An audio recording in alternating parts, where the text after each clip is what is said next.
It feels like it goes without saying that one of the most important aspects of any Ninjago season is the villains. They are, by all accounts, the driving force of any respective season. Of course, the ninja are very important to every Ninjago season as well, but they don't exist if it wasn't for the villains. And the thing is that Ninjago has been very good at giving us some fantastic ones at that.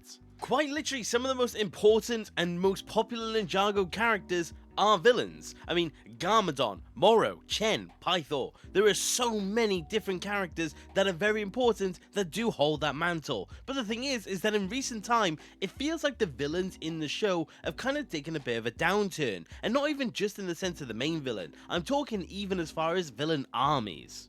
And that is just what I want to explore today. What made these older armies, and not even just specifically older armies, good, and also just what made the main villains good at the exact same time, and what these modern villain and armies are just missing when it does come to the seasons that they're in. And honestly, just answer the question of, why is there a villain problem, and what is the aspect that is missing from these armies? Because honestly, I do think it's fairly interesting, and I'm very curious to know if you agree.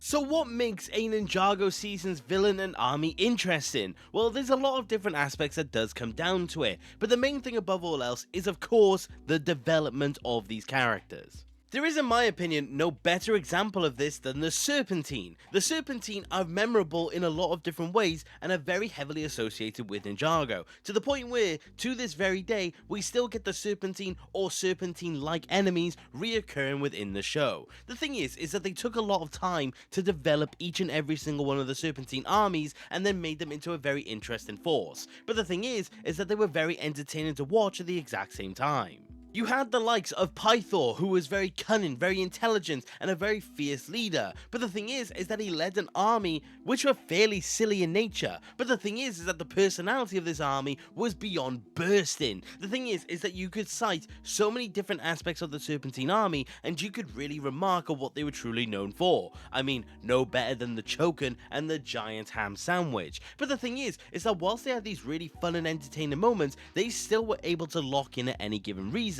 The thing is that they were still a threat to the ninja. Even when the ninja were more powerful, they still stood up against a fight. They had the perfect balance of what made an army intimidating but made an army entertaining, and I really do think it was a very good accomplishment, and it's why they are memorable. And the thing is that the Serpentine aren't the only ones who did this. The two other armies that really did accomplish this, in my opinion, the first ones were actually the Sky Pirates. The thing is that the Sky Pirates were a very unique band, and honestly really do amplify this effect in my opinion, because as for an army, you had Flintlock, you had Dogshank, Doubloon, Clancy, Monkey Wrench. You had all of these characters that did have unique personalities, and all definitely did stand out. They weren't just another Sky Pirate in the crowd. The thing is that all of them had their moments, all of them had their own presence, and all of them definitely did accomplish exactly what you wanted in terms of generals for an army.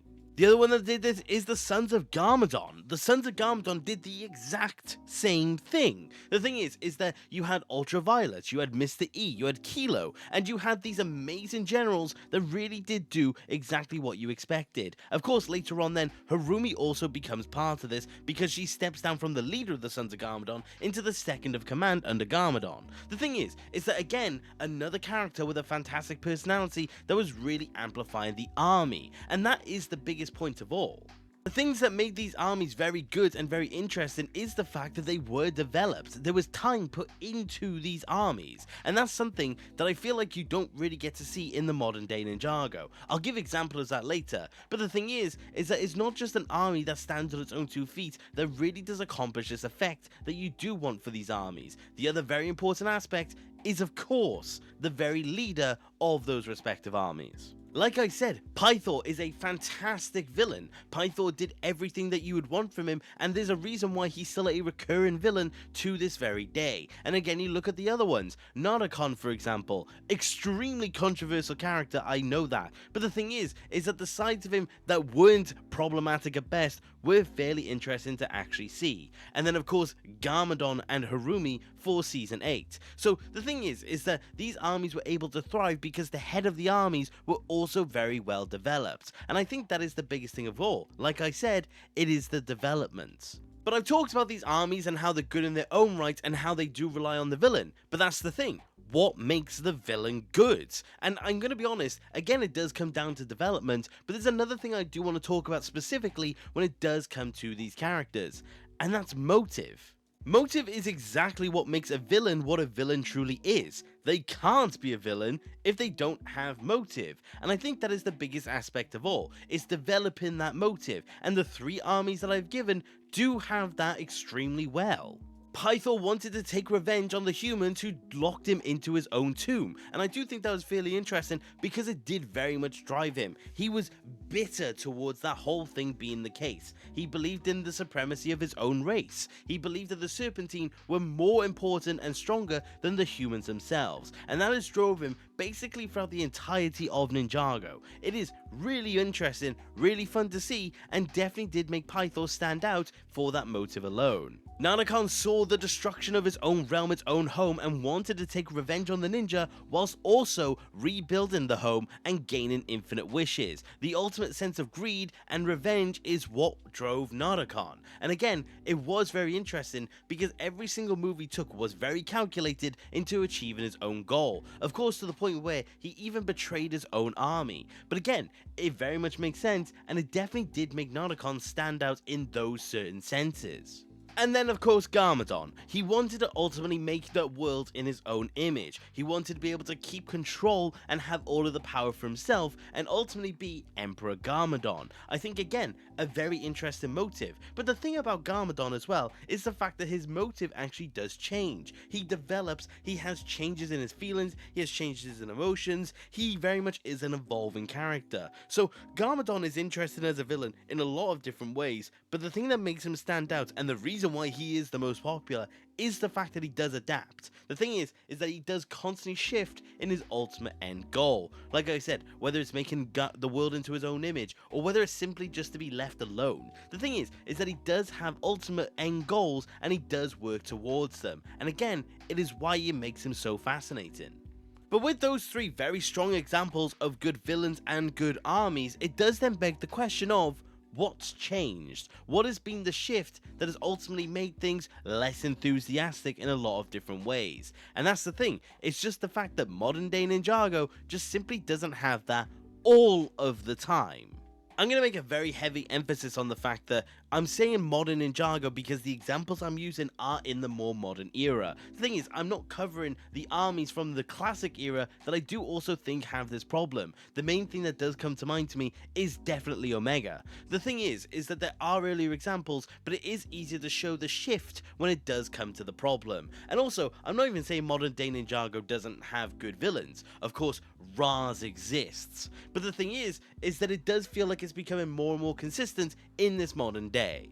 So I am not even going to sugarcoat it. Let's once again talk about Thunderfang, the Forbidden Five, and the Spectral Dragonians. The thing is that these have absolutely nothing that we have talked about so far, and they all lack them in very specific ways. I'll start off with the Dragonians because they're the army and that's where I started before. The thing about the Dragonians is the fact that there is just nothing going for them. They're just this faceless generic army and you could literally replace them with basically anyone. The only character that was actually given anything was Tia, and even then he was a huge wasted potential when it does come to the grand scheme of things. He does basically nothing, he shares maybe 1 or 2 scenes with the ninja. The thing is that there's just no development, and that is the main thing that all of the other armies have. There is nothing you can really point out to me about the Dragonians, whether they're the alive versions or the spectral versions. There is no difference between the states and they basically are just nothing going for them.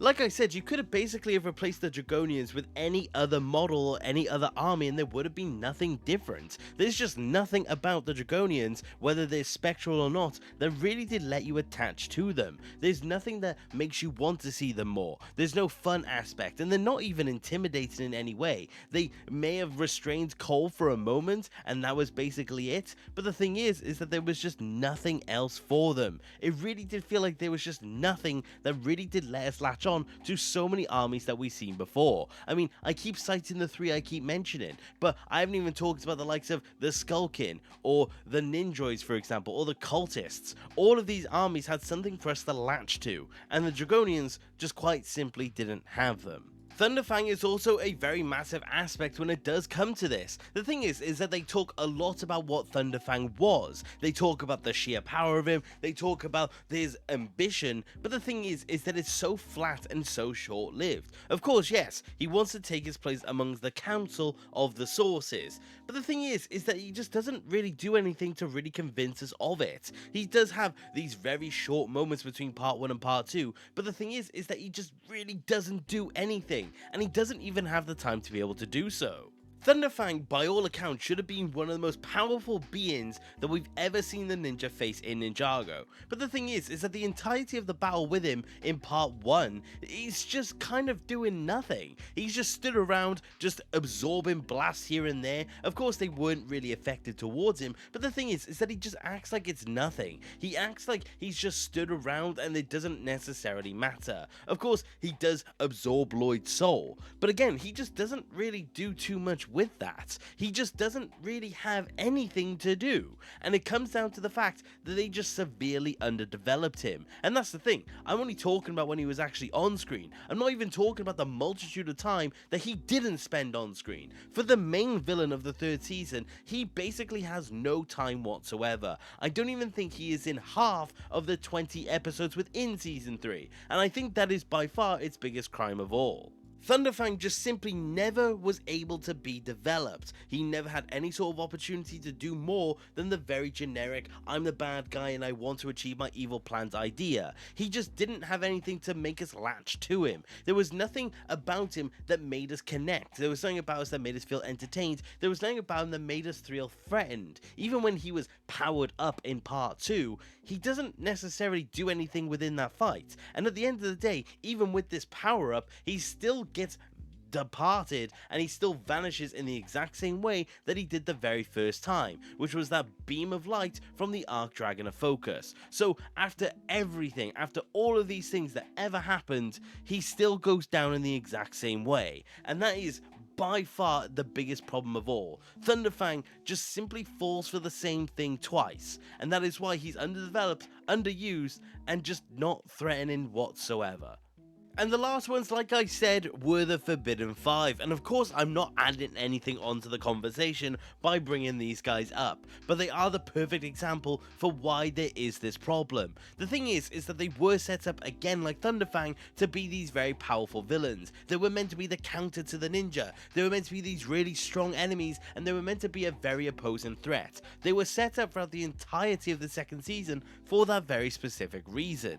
The thing is though, is that once we do get to this season, they do absolutely nothing with it, and they honestly don't even feel like main villains at that. One of the biggest things for me personally about the Forbidden Five is the fact that there are so many scenes with them where they just easily get beaten out by the ninja. There are so many scenes where they just don't feel like a threat whatsoever, and they feel like they're just kind of along for the ride. Sure, there are a lot of scenes where they definitely do prove their strength, such as Noct versus Zane or Drix versus Kai, but the thing is that those are very few and far between. You of course think of, for example, Zarkt versus Pixel. That's a scene where Zarkt very easily loses out in terms of the fight. So it definitely didn't feel like they were intimidating whatsoever. It didn't feel like they were a threat, and it didn't feel like there was actually anything that really made them into that threat. And again, going back to the point of development, there was just so many things that were missing from these characters, such as we never actually got to see Rox utilize her powers to the full extent. And even then, we don't really get to see any of their powers get used to their full potential. Brute Force is just asset reuse, Shatter Spin. Of course, Bugs gets utilized fairly well, but Decay gets used once, and Misfortune was just kind of there in its own really weird bubble. There was just so much that wasn't done with these characters, and it really does reflect in the fact that you can't really say definitively what they truly were capable of.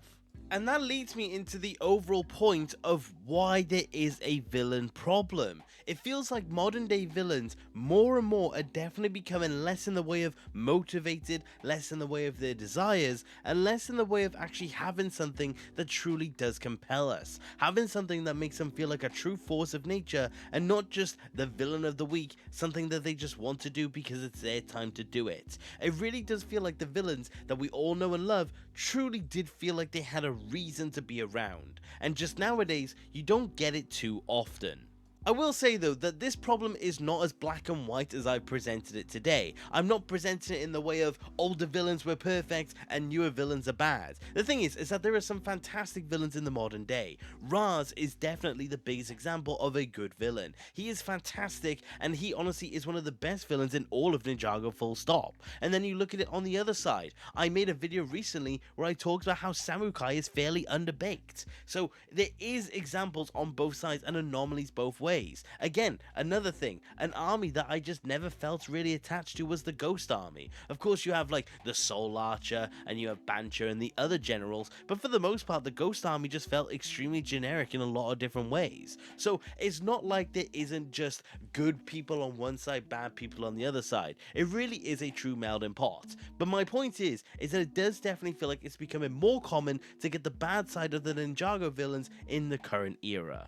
But how do you fix a problem like this? Well, simply put, you just give them the talking points I said about today. You give, for example, the Forbidden Five. You give them more of a motivation. You give them more of an angle. You make them a true threat to the actual ninja. You don't just underbake them, not give them enough plot, and then just push them to the side in favor of Thunderfang. You truly do make them into something that we were meant to really feel afraid of when it did come to when they faced up against the ninja. That is how you fix it. You just give them what truly makes a villain in any piece of media. Because as it stands, characters like the Forbidden Five are missing those fundamental aspects. But that is how you would fix this problem, because it's definitely there, and I am definitely concerned about it when it does come to the near future. But what do you think of the villain problem when it does come to Ninjago? Do you agree with what I've said today? Do you think that the villain problem is very much persistent and you agree with the examples I've gave? Or maybe you disagree and maybe you do think there's not so much of an issue, maybe you don't think there's anything wrong with the current villains, or maybe you think that the older villains also still do have this problem. I would love to know what you think of the topic because I do find it very interesting and it would be cool to see more discussion around it. But thank you very much for watching this video, and I do hope you enjoyed. And if you do want more discussion pieces like this, please let me know because I do find them very interesting. And if you did enjoy the video, please consider subscribing. It's really cool to talk with more people about this amazing show. And if you do want to support the channel any further, which you do not have to, you could always consider becoming a channel member and joining the legends on screen. A particular shout out to the Eternal Legend, Grandmaster Sensei 28208, for being the Eternal Legend, like I said. Thank you very much, my friend. But that is about it for today, you guys, and thank you very much for watching. Take care. Okay, bye!